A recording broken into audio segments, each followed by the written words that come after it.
Intergovernmental Relations Committee for Wednesday, September 23rd.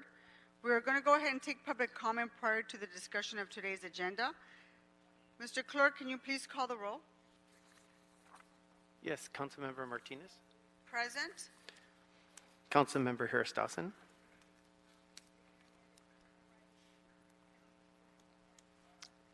I will come back to Councilmember Harris-Dawson. Councilmember Wesson. Yes. And one more. Thank you. And one more time, Councilmember Harris-Dawson. Present. Thank you. Three members and a quorum. Okay, thank you, Mr. Clerk. Mr. City Attorney, can you please explain our speaking rules? Sure. To members of the public calling in, when it's your turn to speak, please state which of the items you'd like to speak on. You have 1 minute per item, up to 2 minutes total. Because this is a special meeting, we're not taking general public comment. When you're speaking, you have to be on topic. Our goal is to get through as many speakers as we can. And if you're not speaking on topic, or if we can't tell whether you're speaking on topic, you're going to get a brief warning from me or the chairwoman. If you do not immediately get clearly on topic, or again stray off topic, the chairwoman will cut you off and you'll forfeit the rest of your speaking time. We're going to take 25 minutes total of public comment, if there is that much. Finally, in order to deal with some new Zoom settings, we're going to admit everyone into the meeting muted at once. You will be able to hear the meeting going on when you're in the waiting room. When it's your turn to speak, we're going to read off the last 4 digits of your number or whatever identifying information we have. Please then press *6. That's *6 immediately to unmute yourself and tell us which items you'd like to speak on. And I believe the clerk will read out the call-in number. Yes, members of the public who would like to offer public comment on the items listed on the agenda should call 1-669-254-5252 and use meeting ID number 161-292-7434 and then press pound. Press pound again when prompted for a participant ID. Once admitted into the meeting, please press *9 to request to speak.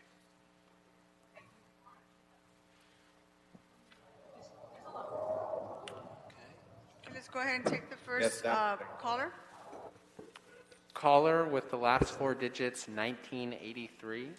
Please click *6 to unmute yourself. Yeah, hi, Stuart Waldman, President of the Valley Industry and Commerce Association, VICA. I'd like to speak on items 1, 2, and 3. For years, Los Angeles has been facing a housing crisis and significant shortage of housing units available to Angelenos, which are a result of a slow and burdensome development, approval, and construction process in the city. Reform is needed, but it must be meaningful and effective to truly achieve the goal of building more housing. We appreciate Council President Martinez's leadership in introducing these 3 motions as they signal a real commitment to make changes in which the city can move towards meeting its housing goals. However, the motions do currently raise some concerns for the business community as they may result in unintended consequences for the approval process. There are many factors and legalities to consider with respect to our land use and planning process, and we want to ensure that any policies that are approved are fair and effective for all communities throughout Los Angeles. We look forward to being a partner and providing input as these proposals move forward and are deliberated. Thank you. Thank you. Next speaker.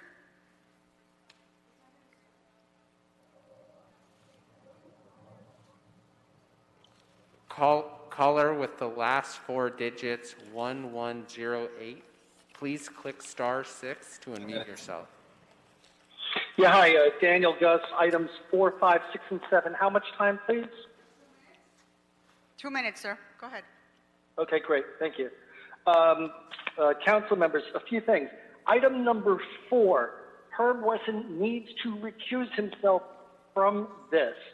He is presently under investigation by the FPPC for his own home being misused for voter registration problems with his son.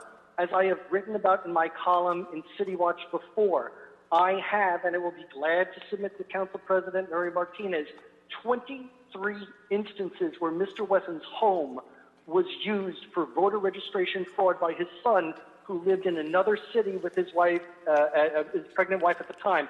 Mr. Wesson can't vote on FPCC issues when he's under investigation. If you want more specifics, Ms. Martinez is certainly welcome to contact me offline. Item number 5, City Council owes every gadfly and critic an apology for this.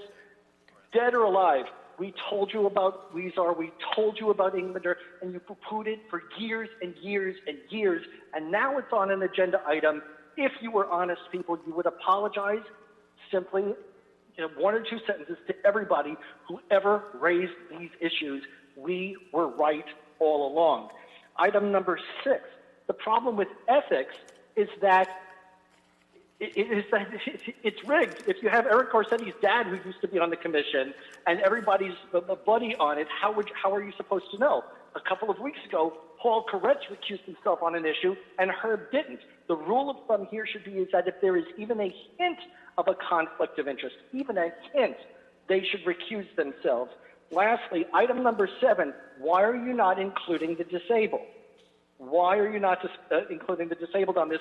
You're opening yourself up to a big lawsuit if you exclude people with disabilities.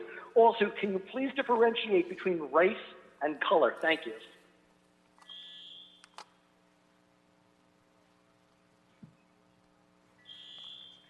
Let's go ahead and take the next caller. Caller with the last 4 digits 4208. Please click *6 to unmute yourself. Hi, this is Rob Kwan. I'd like to speak on items 1 through 6. Rob, you have 2 minutes. Go ahead. I do think it is kind of ridiculous that we've only got 2 minutes to speak about 13 items on here, and this is all just going to go straight to council. So starting off that, with item 1, I think, it says combos should happen transparently and with appropriate disclosures without spelling out what either of those mean. And I think we just need to look at how this council has complied with existing requirements under law with the Public Records Act request. We spent $1.5 million over a 3-year period settling lawsuits for our elected officials failing to comply with the law. We can look at the seeds of corruption that existed with Jose Weezer evading schedule requests through the PRA, and Rick Coca doing all kinds of shenanigans to help enable that stuff. So I think we just need to also look at how we uphold our existing laws. Item 2, I think this is entirely inappropriate to fast-track development to City Council. It simply empowers the Council President and concentrates power. I'd recommend ensuring that these developments see an additional hearing if there are any amendments proposed by the Council, and would recommend that they're sent with a time limit to the Council so that the Council President can't play any games with scheduling the items.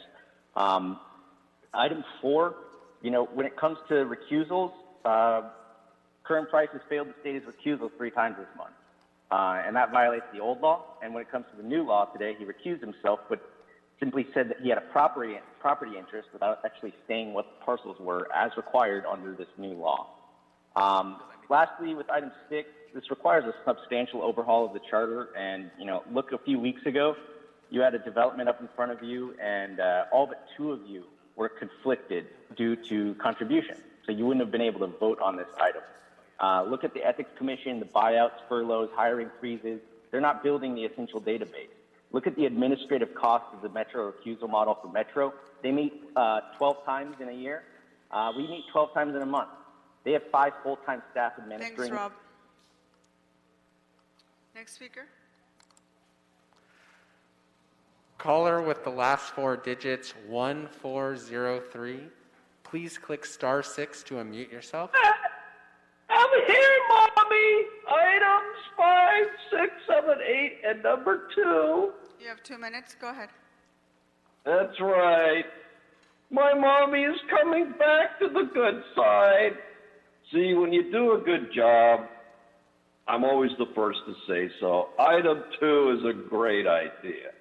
Now, this is because sleazy Marquise Harris cannot be trusted with funds. The FBI calls them, I hear rumors, Weezer 2.0. So, no more cake for Sleazy Marchese, all those big projects. Bye-bye, bitch! Bye-bye! And number 5, I told you, didn't I? Didn't I tell you? And remember, Nuri is also including John Lee in number 5 because he's staffer number B, backdated his gift check with Mitchell Englander. So that means that John Lee has to be removed from the city council if you vote for item number 5, right? And current price laundered at $75,000 for that super.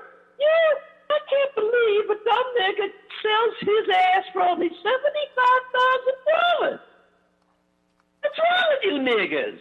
Weezer got $1.65 million to sell his office. How come niggas only get $75,000 to sell their canceled office? So yes, I want racial equality on that item. I demand that corrupt black niggas and corrupt brown niggas get at least as much money as Jose Weezer when they sell their council offices. That is fairness. That is equality. I can't believe that Herb Wesson would only allow Current Price to sell his ass for $75,000 fucking dollars. What the hell are you thinking, people? $75,000? You got to be at least $1 million to buy a council office. It's worth more than that. Thank you. Next caller. Caller with the last 4 digits, 6767. Please click *6 to unmute yourself.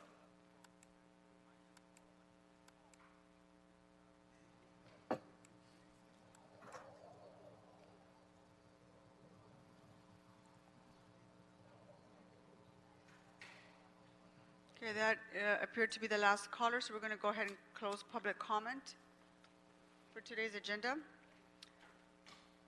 Members, I'd like to go ahead and take items 4 and items 6 through 13 on consent unless anyone has any comments or questions. No comments or questions, Madam Chair. I concur. Hold on for just a second, Mr. Harris Dawson. We can't hear you. Your mic is not on. Hold on for just a second. The CLA's office has a question. Go ahead. Madam President, for the record, the Your mic is still not on.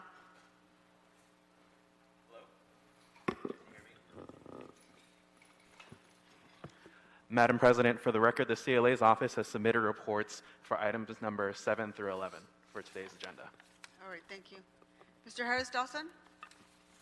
I was just saying I don't have any objections. I concur with the chair.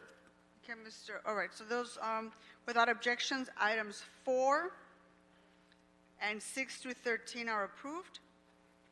We'll move on to items 1, 2, and 3, and we can go ahead and take those together. I have some quick comments and questions before we approve these motions. So do you want to read items 1, 2, and 3 into the record, please? Item number 1 is a motion from Councilmember Martinez and Krikorian relative to updating the processes and procedures ordinance with additional criteria on certain entitlements and restrictions, and establishing new protocols among communications among developers and council offices that take place outside official meetings or hearings.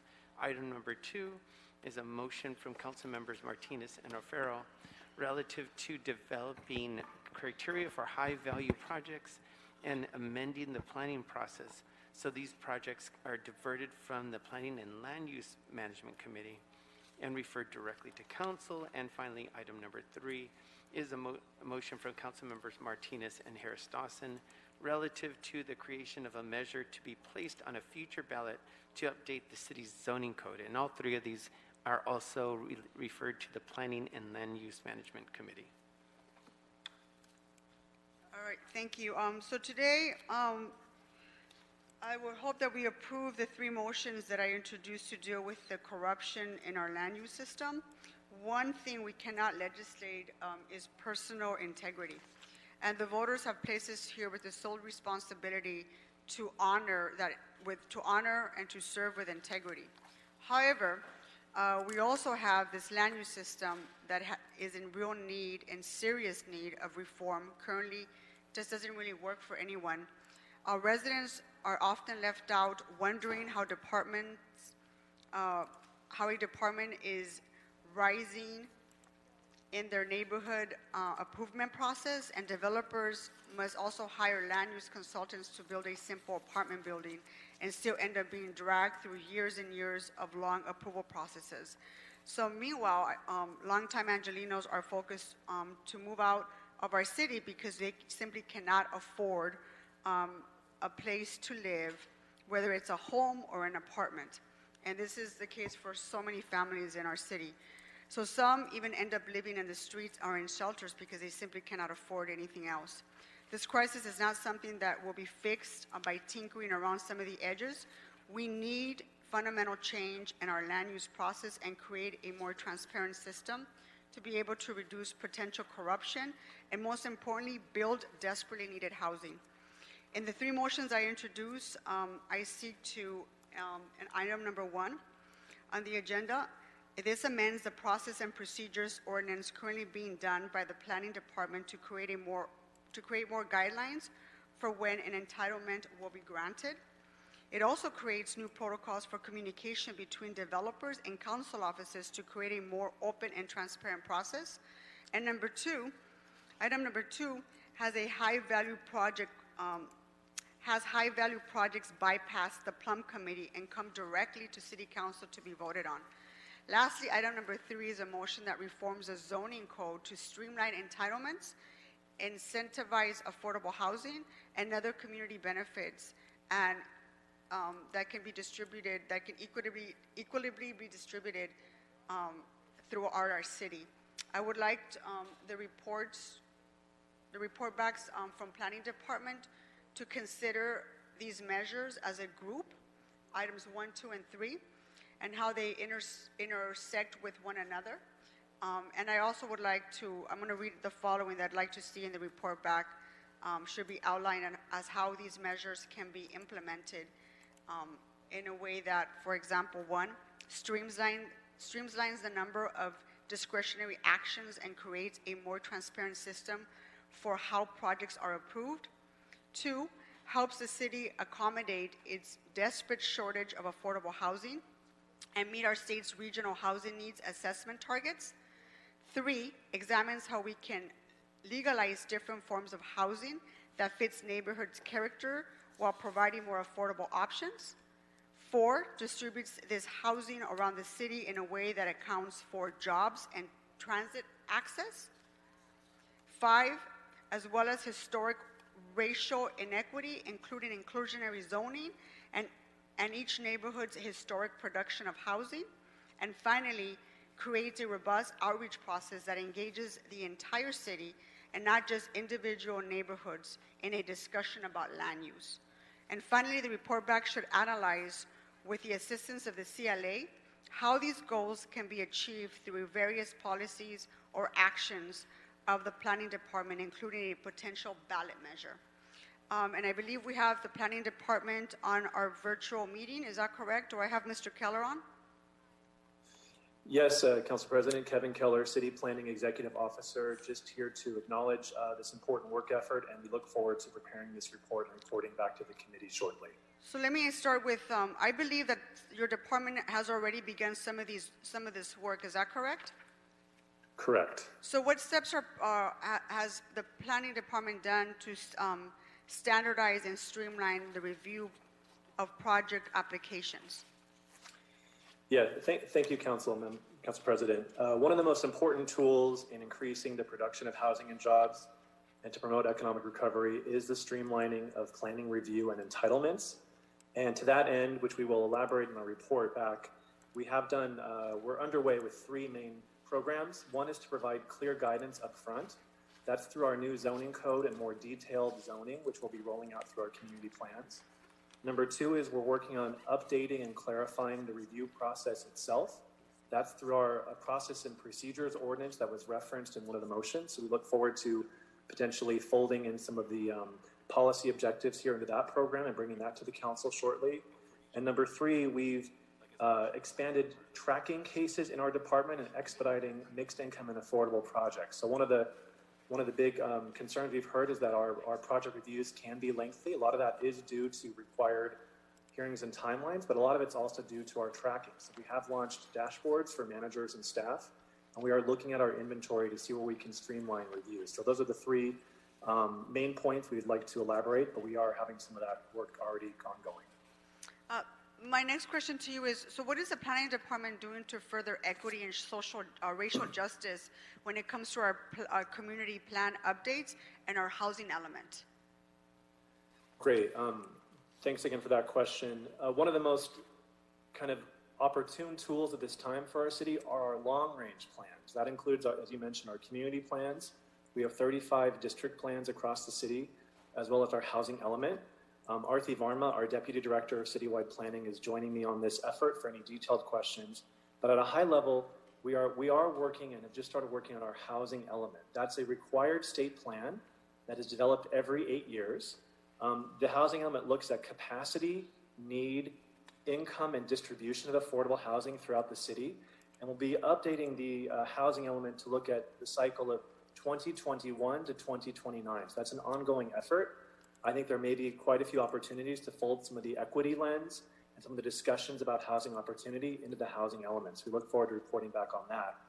Also, Councilmember, you mentioned the community plans. Big fan. We're always a fan of our community plans. We do have an update program for our 35 community plans. Those are the programs where we actually update and recommend suggestions to the City Council on updated zoning at a neighborhood level. Zoning that could perhaps increase capacity for housing and jobs in neighborhoods that may be looking for that. Also may be able to protect sensitive land uses, open spaces, adjacencies, mitigations between maybe difficult or land uses that are issues next to housing. That's where we develop those neighborhood level solutions. So we will probably want to include a report back on both of those programs and how they can also be furthering some of the guidance that these three motions provides our departments. All right, thank you for that. So I hope that the work will be incorporated into the report as well. Yeah, okay. Absolutely. Thank you. So I have some amendments for items 2 and 3, but I want to open it up to my colleagues, see if they have any questions.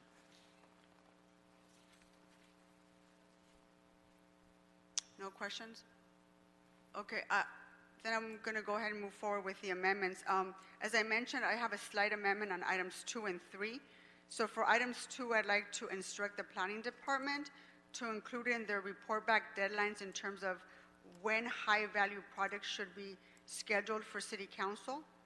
And projects that are high-value projects should also be giving deadlines so when they need to be scheduled in Plum Committee.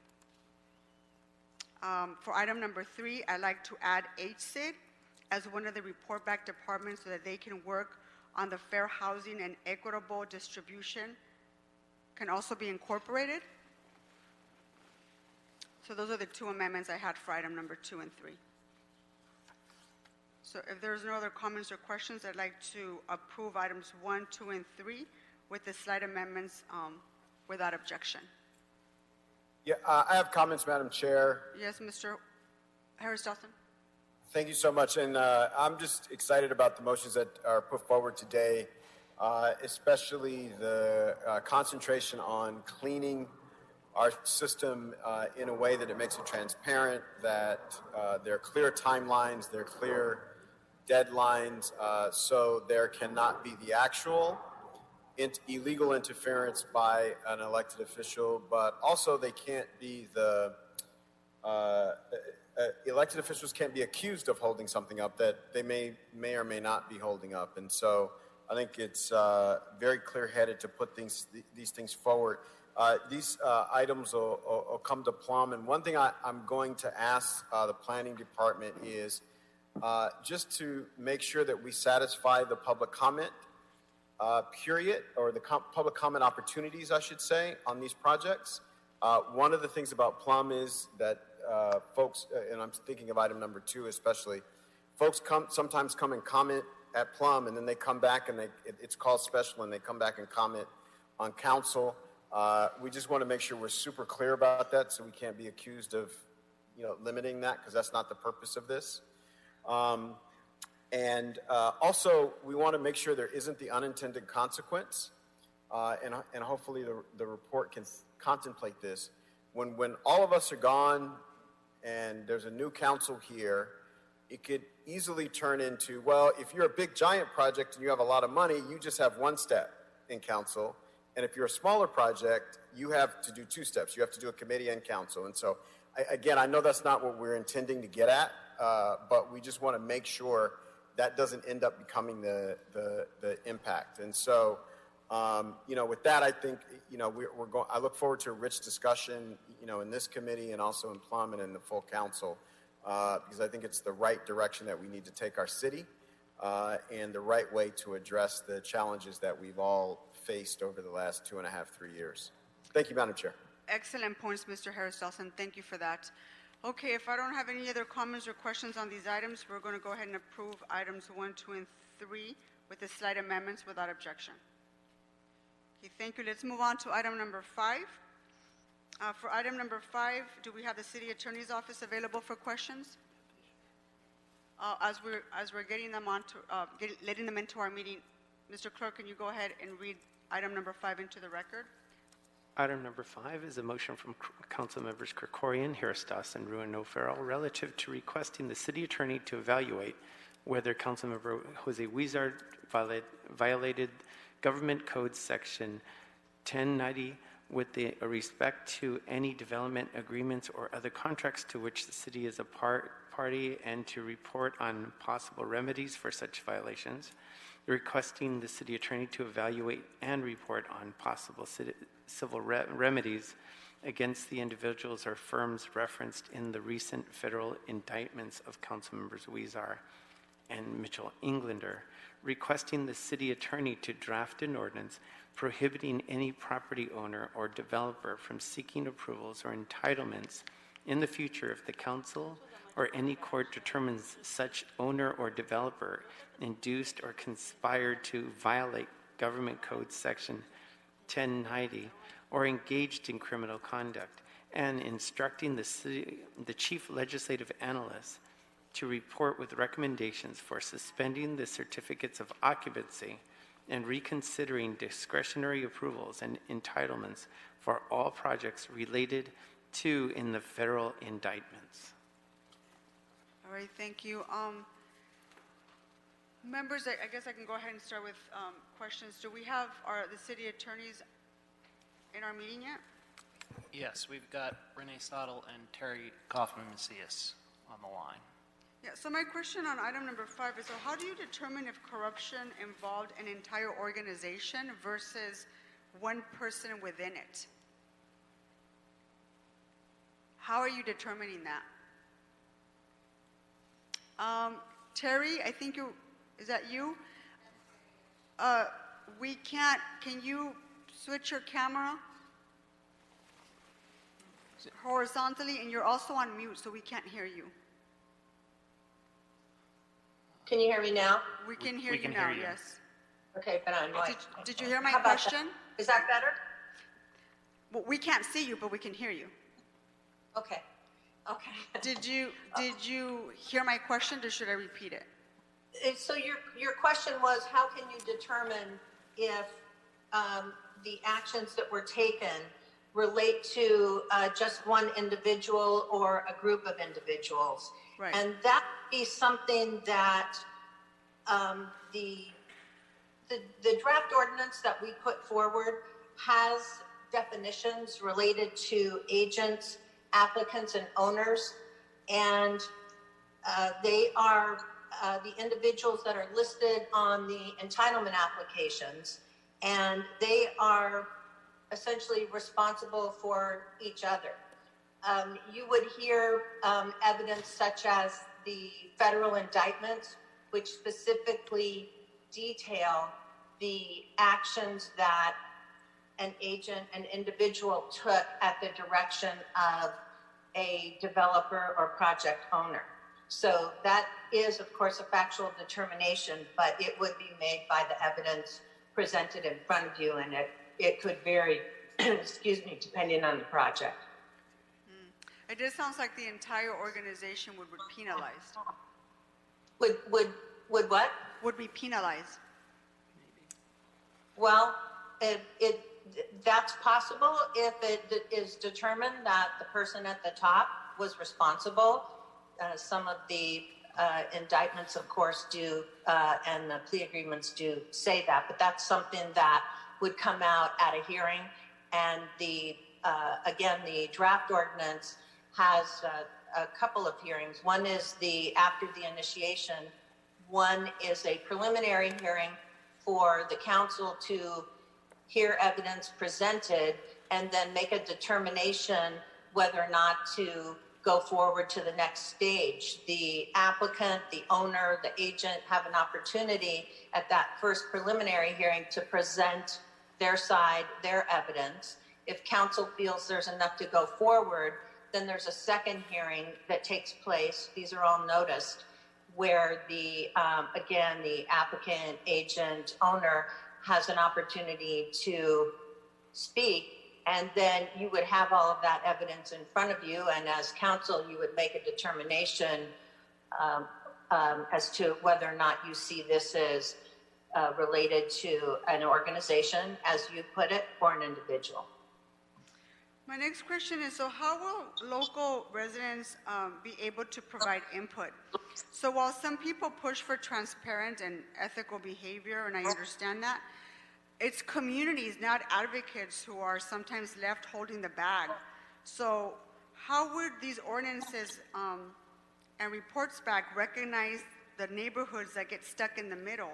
How can we give them a voice in this process? For the draft ordinance, these hearings, they're duly noticed public hearings, and the public will have the right to speak. There will be an agenda, and they will be able to provide whatever comments or input they feel is important. Okay. I'm just worried that we might have, I also worry that we might have abandoned buildings and underdeveloped land in some of these neighborhoods, especially in low-income communities. So as you prepare the report backs for this motion, I just want to make sure that we're thinking about these neighborhood issues as well. Okay. I know that developers that participate in the current corruption case, do we have information about developers who did not play ball and were penalized through not having their projects heard in Plum or in some other way? Do we have that information?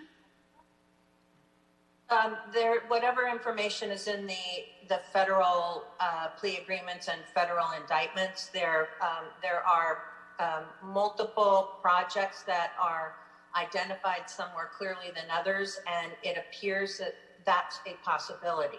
Mm-hmm. I can't say for sure, but that may be the case. Okay. Thank you for answering my questions. Members, does anybody have any comments or questions for our city attorney? All right, seeing none. So if there are no other comments or questions on this item, we're going to go ahead and approve item number 5 without objection. Okay. And there are no other items before this committee, so our meeting is adjourned. Thank you.